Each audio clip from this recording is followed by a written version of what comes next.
Duty, the very first game that started it all. Call of Duty 1 was a massive success and a jumpstart that the series had been looking for.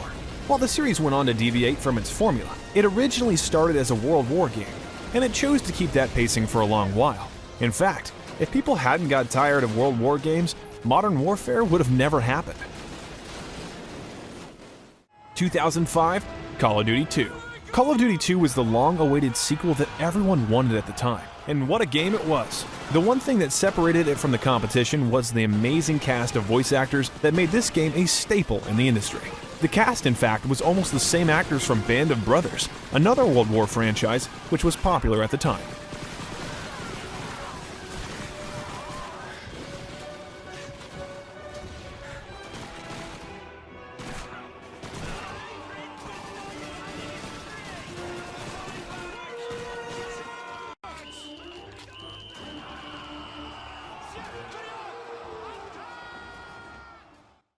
In 2006, Call of Duty 3.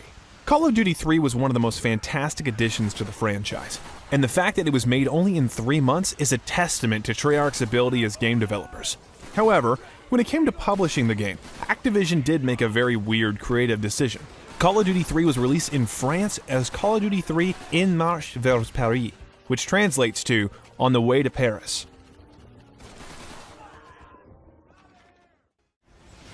Call of Duty 4, Modern Warfare.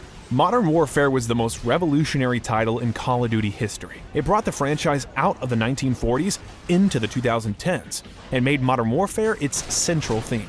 Call of Duty Modern Warfare was meant to be a visceral and adult experience. As such, it is the first Call of Duty to be rated M by the Entertainment Software Ratings Board. All previous titles were rated T.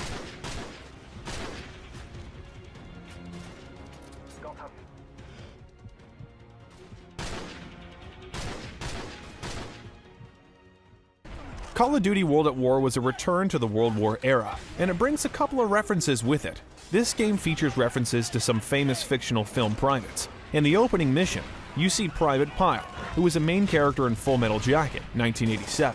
You also have to try and save Private Ryan, a reference to the plot of World War II film Saving Private Ryan, 1998, and its titular character. 2009, Call of Duty Modern Warfare 2. Call of Duty Modern Warfare 2 was the perfect example of where the franchise wanted to go next though, as it was by far the most realistic and advanced game in the franchise. Not only that, despite its urban combat setting, it was the most grandiose game in the franchise till date. This was the first game to bring the legendary Hans Zimmer to create a video game soundtrack. 2010, Call of Duty Black Ops. Black Ops was the first time the series was exploring uncharted territories. However, their experimentation paid off as within 24 hours of going on sale, Call of Duty Black Ops sold more than 5.6 million copies in the US and UK, breaking the record set by its predecessor, Call of Duty Modern Warfare 2, 2009, and making it the largest entertainment launch in history. 2011, Call of Duty Modern Warfare 3. Modern Warfare 3 was the end of the Modern Warfare saga at the time, and boy was it a conclusion worth waiting for. The game also had one of the most ambiguous endings in the series, as it is speculated that Captain Price died from his wounds after killing Makarov. That is because of the fade out of the POV at the very end resembles death. 2012, Call of Duty Black Ops 2. While Black Ops 2 was a phenomenal, absolute record-breaking game, there was one thing that they did mess up, and it was something that eventually ended up costing them too. The character Manuel Noriega is actually a real person. In fact, in July of 2014, he sued Activision for the false portrayal and use of him in the game.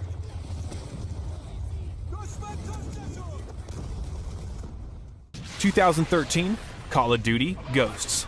Unlike most of the games in the franchise, Call of Duty Ghosts was one of the biggest mistakes in Activision history. Aside from being one of the least-selling games in the Call of Duty game launches, it was also slated to have a sequel which was cancelled due to how poorly received the game was.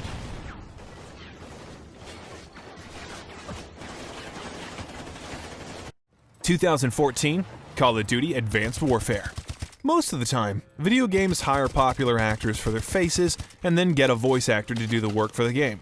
However, Advanced Warfare took the heavy route, Almost every single-player character's physical appearance is based on their real-life voice actor, making it some of the most authentic acting in gaming. –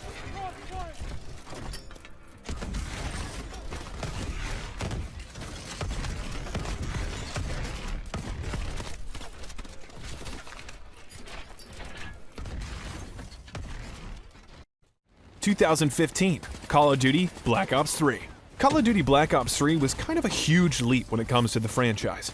It wasn't anything like fans had expected either, as the game doesn't just take place 5 or 10 years after the second game, but rather a whole 40 years after Black Ops 2. This made Black Ops 3 the most futuristic game that had released in the franchise, being 11 years ahead of Advanced Warfare. –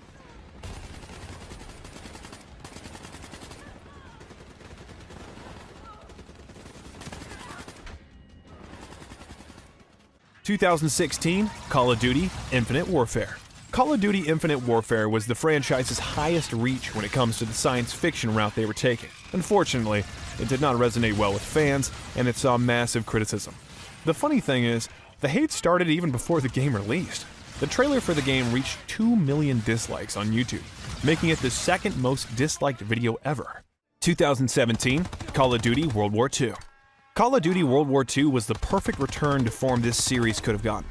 And yet, it kept things refreshing by adding in sections you wouldn't have seen before. There was a stealth section and a section where you could play as a female character. This made it the second Call of Duty game with a playable female heroine.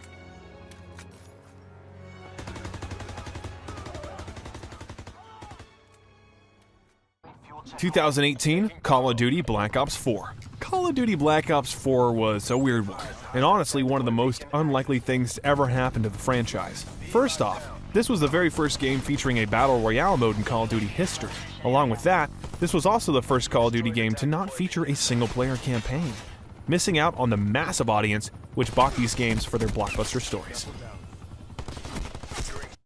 2019, Call of Duty Mobile. Aside from being the first fully fledged Call of Duty game to ever release on the mobile platforms, Call of Duty Mobile was also one of the games that became a huge esports scene in the mobile gaming community. The game is still alive to this day and has a massive player base almost at the same level of games such as Free Fire and PUBG Mobile. If you're a fan of Call of Duty, Modern Warfare 2019 was probably a breath of fresh air that you desperately wanted. It's a soft reboot of the game, and it was confirmed at the very end of the game at the moment when Price decides to dub his private unit as Task Force 141. This was the name of the main task force led by Captain Price in the original Modern Warfare trilogy, from 2007 to 2011. 2020, Call of Duty Warzone. While at launch it definitely felt like Infinity Ward and Raven Software just decided to scrape together a Battle Royale because it was popular at the time, the development of Warzone started in 2017 under the name Magma, after Infinity Ward and Raven Software witnessed the rise in popularity of PlayerUnknown's Battlegrounds. The mode was originally set in Kabul, Afghanistan, before the studios settled with Verdansk.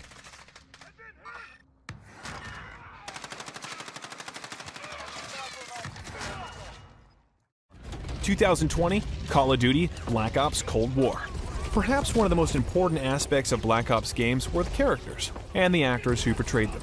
The biggest hit to Black Ops Cold War was that James C. Burns and Sam Worthington did not return to reprise the characters Frank Woods and Alex Mason, respectively. When asked why he didn't return, Burns said that Activision never asked him. As for Worthington, it was simply because he was busy with Avatar 2, which is slated to release this year.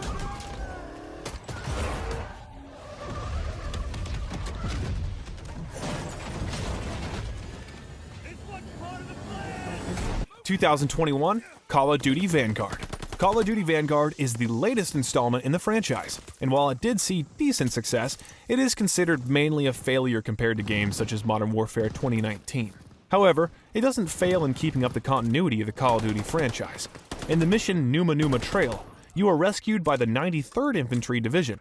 One of the troops in the 93rd is named Lewis Howard.